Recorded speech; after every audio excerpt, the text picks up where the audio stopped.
বন্ধুরা অ্যালোভেরা গাছকে বুশি করতে চান, আপনাদের অ্যালোভেরা কিন্তু জঙ্গল হয়ে যাবে গ্যারান্টি দিয়ে বলছি, যদি আপনারা এই ভিডিওখানে সহযোগ মনে করে A to Z দেখেন। দেখতেই পাচ্ছেন এখানে আমার গাছগুলো বুশি হয়ে কিন্তু একটার থেকে কিন্তু নতুন নতুন কিন্তু স্যাপলিংস, নতুন চারা কিন্তু ক্রমাগত কিন্তু বের হচ্ছে আনলিমিটেড। কম করেও কিন্তু এমন চারা বেরোবে আপনারা কিন্তু গুণে শেষ করতে পারবেন না।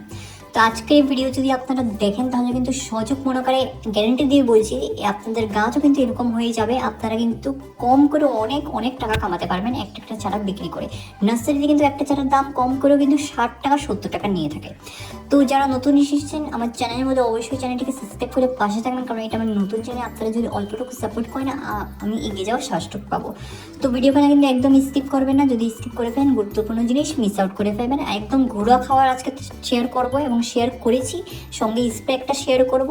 চলুন তাহলে বন্ধুরা সময় নষ্ট না করে ভিডিওখানে শুরু করা যাক। আর গ্যারান্টি দিয়ে বলছি আজকের এই ভিডিও দেখার পর আর অন্য কোনো ভিডিও দেখার আপনাদের প্রয়োজন পড়বে না। Welcome to Mickey Minnie's Garden! নমস্কার বন্ধুরা, কেমন আছেন সবাই? মিকি মিনিস গার্ডেন্স এর মধ্যে আপনাদের সকলকে স্বাগত জানাচ্ছি। আশা করি সবাই ভালো আছেন, সুস্থ আছেন। তো বন্ধুরা আজকের আমার ভিডিওর বিষয়বস্তু হলো অ্যালোভেরা গাছের পরিচর্যা। অ্যালোভেরা গাছ এমন একটা গাছ, নার্সারি থেকে একটা গাছ এনে লাগান, সেখানে কিন্তু অনেকগুলো চারা তৈরি হয়ে যাবে। যদি আপনাদের কাছে গাছ আছে এখনো চারা তৈরি হচ্ছে না, তাহলে এই ভিডিও দেখার পর কিন্তু অবশ্যই চারা তৈরি হয়েই যাবে। দেখতে পাচ্ছেন এখানে যত সমস্ত পাতা হলুদ হয়ে যায়, এরকম পাতা শুকিয়ে যায়, কালো হয়ে যায়, এই সমস্ত পাতাগুলোকে কিন্তু আপনারা তুলিয়ে নেবেন অথবা পিঞ্চিং করে দেবেন। পিঞ্চিংয়ের মাধ্যমে কিন্তু উপরের পোর্শনটা জাস্ট থাকবে নষ্ট হওয়া, এবং পিছনে যে সমস্ত পোর্শন সুস্থ আছে এগুলো কিন্তু নষ্ট হবে না। তারপর কিন্তু অল্প পরিমাণ ফাঙ্গিসাইড ব্যবহার করে দেবেন। তারপর বুশি কি করে করবেন, এটা হলো এমন একটা অ্যালোভেরা গাছ, খুব সুন্দর, অনেক বড় বড় ফল, অনেক মোটা মোটা, এবং একটা কিন্তু কম করেও ½ কেজি ওজনের হয়ে যায়। এবং দেখতেই পাচ্ছেন এখানে অনেকগুলো আছে। তো সঙ্গে কিন্তু একটা স্প্রে অবশ্যই করতে হবে গাছের মধ্যে, বুস্টিং ইমিউনিটি স্প্রে। অ্যালোভেরা গাছের মধ্যে যদি অ্যালোভেরা স্প্রে করেন তাহলে কি হয়, সেটাই হলো সঠিক কথা। সঠিক যত্ন অনেকে করে না এবং জানে না। একটা অ্যালোভেরা টুকরো নেবেন, টুকরো নিয়ে ভালো করে একটা জলের মধ্যে ভালো করে মিশাবেন এবং সেটির মধ্যে অল্প পরিমাণ মতন ইপসাম সল্ট দেবেন।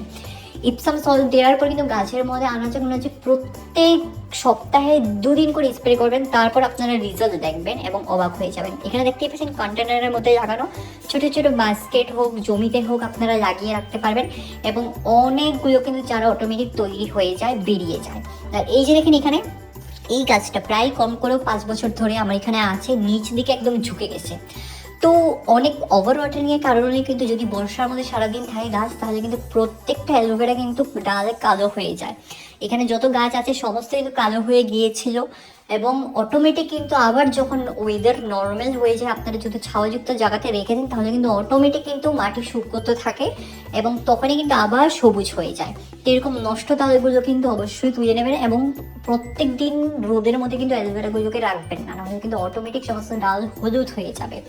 হলুদ হয়েও যদি গেছে আপনার ডাল, টেনশন করবেন না, প্যানিক নেবেন না, ডাইরেক্ট কিন্তু ইনডোরের মধ্যে শিফট করে দেবেন। ইনডোর মানে এমন নয় যে ঘরের মধ্যে, বন্ধ ঘরের মধ্যে একটা ছাওয়াযুক্ত জায়গাতে, যখন যেখানে প্রত্যেক সময় ছাওয়া থাকে এবং খুব সুন্দর কিন্তু আলো থাকে, এমন একটা জায়গাতে রাখবেন যেরকম আমি রেখেছি। দেখতেই পাচ্ছেন ছোট ছোট বালতির মধ্যে 10 ইঞ্চি, 12 ইঞ্চি, 8 ইঞ্চি, 9 ইঞ্চি এরকম সমস্ত বালতির মধ্যে লাগিয়ে রাখবে।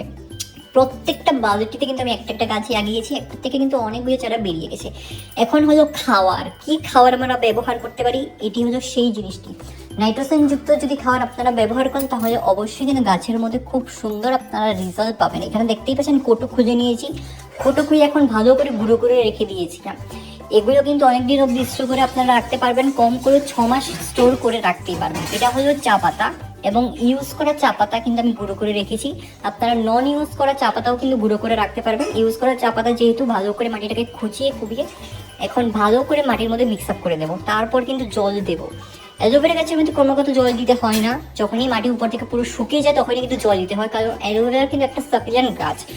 রুটের মধ্যে এবং ডালের মধ্যে কিন্তু অ্যাবজর্ব থাকে ওয়াটার, তার জন্য কিন্তু এরকমভাবে দেওয়ার চেষ্টা করবেন এবং এরকমভাবে ভালো করে চারদিকে দিয়ে মিক্স আপ করে দেবেন।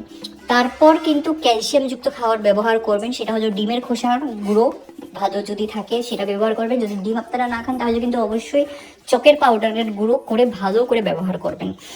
তো দেখতে পাচ্ছেন এখানে ক্রমাগত কিন্তু প্রত্যেকগুলো গাছে আমরা এখন দিয়ে দেবো, আর খুব সুন্দর কিন্তু রেজাল্ট পাবেন।